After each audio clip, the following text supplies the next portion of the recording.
Good afternoon students. तो आज हम चैप्टर 15 प्रोबेबिलिटी स्टार्ट कर रहे हैं। तो जैसे आपने ऑलरेडी प्रोबेबिलिटी 8th क्लास में रीड की हुई है, तो हम कुछ बेसिक टर्म्स पहले रीड कर रहे हैं। सो ट्रायल क्या होता है?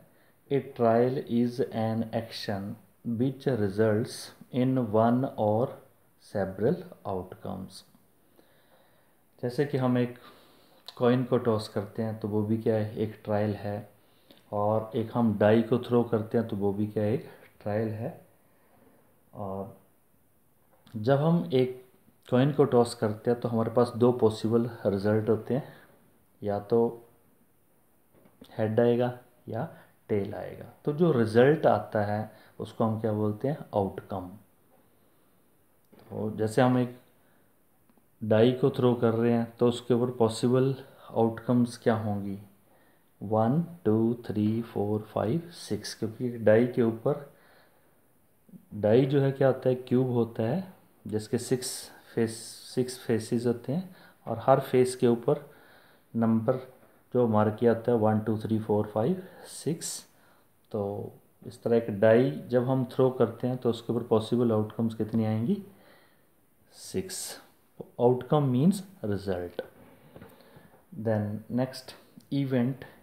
An event for an experiment is the collection of some outcomes of the experiment। कि जब हम एक्सपेरिमेंट कर रहे हैं तो जितनी उसकी पॉसिबल आउटकम्स हैं उसमें से अगर हम कुछ आउटकम्स को कलेक्ट कर लेते हैं तो वो क्या बन जाता है, एक इवेंट बन जाता है। उसमें सारी आउटकम्स नहीं आएंगी, कुछ आउटकम्स को हम कलेक्ट करते हैं तो क्या बन जाता है, उस एक्सपेरिमेंट का इवेंट बन जाता है। The probability of an event E is given by PE। P means probability किसकी, इवेंट E की। कैसे कैलकुलेट करते हैं, is equal to number of favourable outcomes divide by total number of possible outcome. तो ये हमारा फॉर्मूला आ गया probability find out करने के लिए। अगर हमने इवेंट E की प्रोबेबिलिटी निकालनी है तो हमारे पास फॉर्मूला होगा number of favourable outcomes divide by total number of possible outcomes.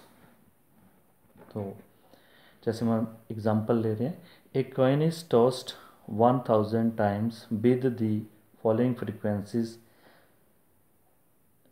Head जो है उसके ऊपर 455 टाइम आ रहा है और टेल जो 545 टाइम आ रही है।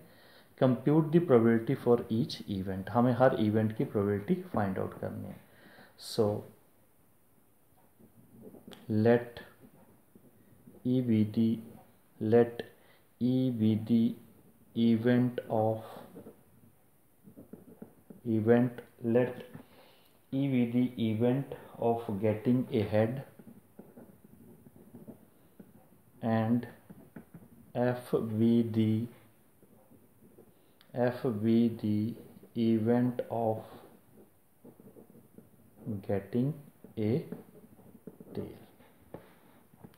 So probability of getting a head, क्योंकि E इवेंट किसको रिप्रेजेंट करे, getting a head. So probability of getting A head, तो हेड को फेवरेबल केस यानी फेवरेबल आउटकम कितनी हो रही है, 455। सो हमारे पास क्या आ जाएगा, फेवरेबल आउटकम कितनी होगी, 455, जबकि टोटल आउटकम कितनी बनेगी, 1000। सो हमारे पास कितना आ गया, ओवर 1000। तो ये हमारे पास किसके इक्वल आ गया, 0.455। Then PF means probability of getting a tail. तो टेल के लिए फेवरेबल आउटकम्स कितनी आएंगी, 545, जबकि टोटल पॉसिबल आउटकम कितनी आएंगी, 1000।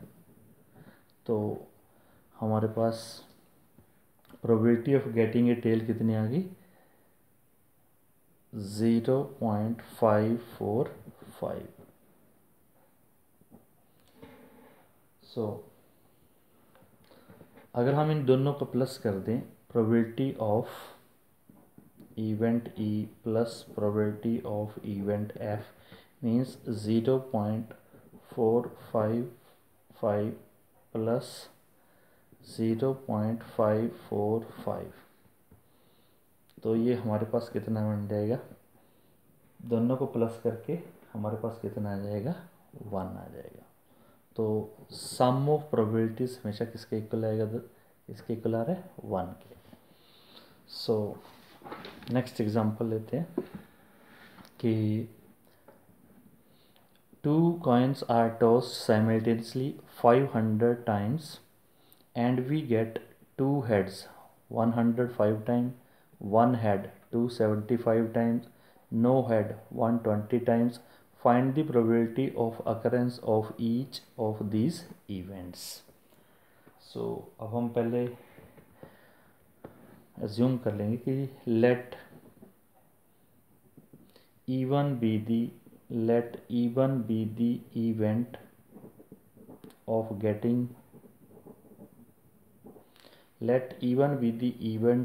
getting two heads, E2 be the event of getting one head, and E3 be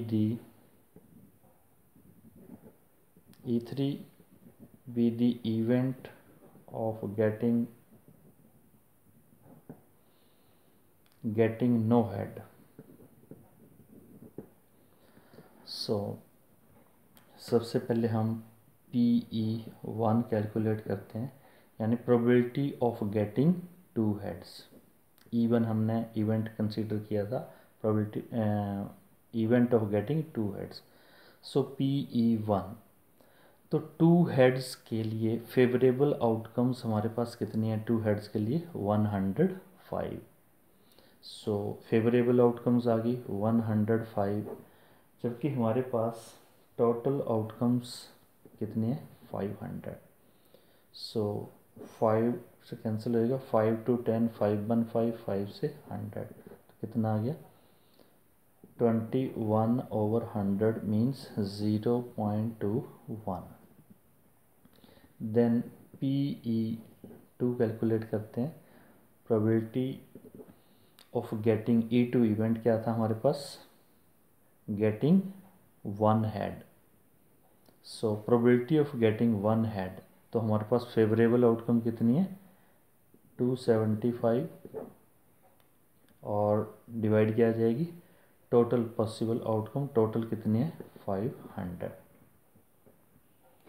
सो 5 से कैंसिल कर दो, 5 5 25, 5 5 25 और 100, 55/100 कितना आ गया 0.55।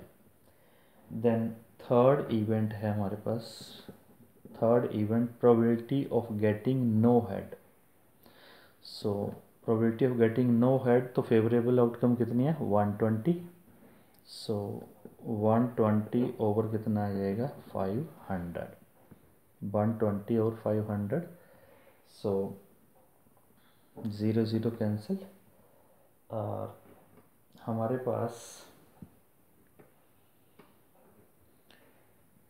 आप इसको कैंसिल कर सकते हो, 2 से कैंसिल करेंगे 6, सो 2 से कितना आ गया 25, तो हमारे पास कितना आ गया इसमें 6/25। सो आपने इसको अगर पॉइंटों में चेंज करना है तो हमारे पास बन जाएगा कि 0.2524।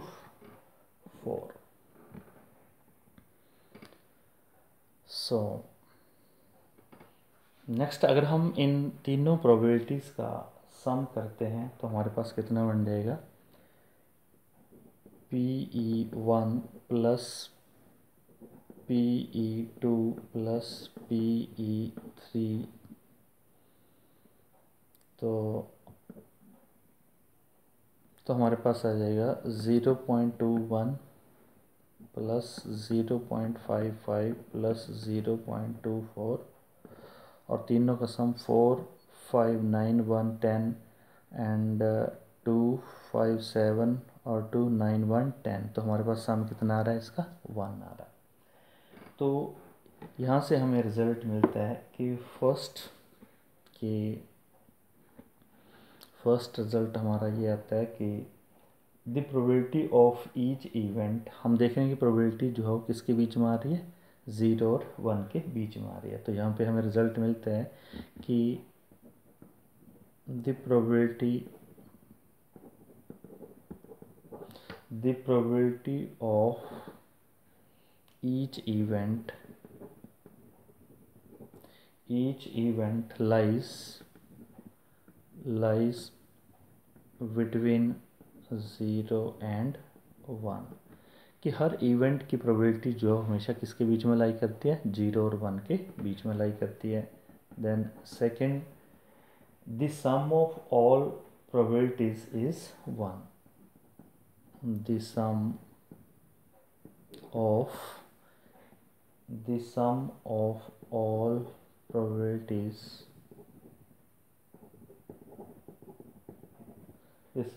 all probabilities is 1. Thank you.